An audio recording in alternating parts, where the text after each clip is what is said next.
KPK panggil Caimin terkait kasus korupsi kuat aroma politik. Mantan Menteri Tenaga Kerja dan Transmigrasi Muhaimin Iskandar atau Caimin bakal diperiksa KPK pada Selasa 5 September 2023. Dilansir dari Kompas.com, Ketua Umum PKB itu diperiksa sebagai saksi dalam kasus dugaan korupsi pengadaan sistem perlindungan atau proteksi tenaga kerja Indonesia. Perkara ini ramai dibicarakan tak lama setelah Caimin dideklarasi mendampingi Anies Baswedan di Pilpres 2023 nanti.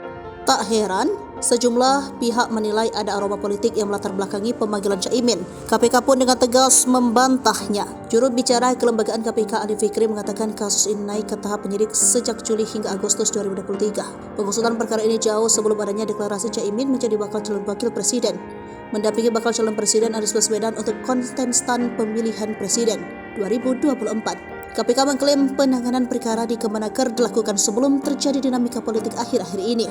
Bahkan Komisi Anti Rasuah juga telah melakukan upaya paksa penggeledahan di kantor Kemenaker beberapa waktu lalu dalam proses penyidikan.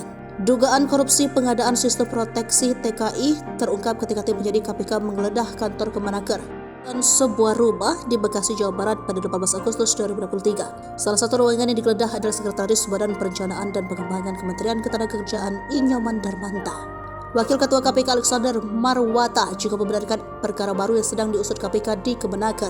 Namun demikian, ia tidak mengetahui barang bukti apa yang telah disita.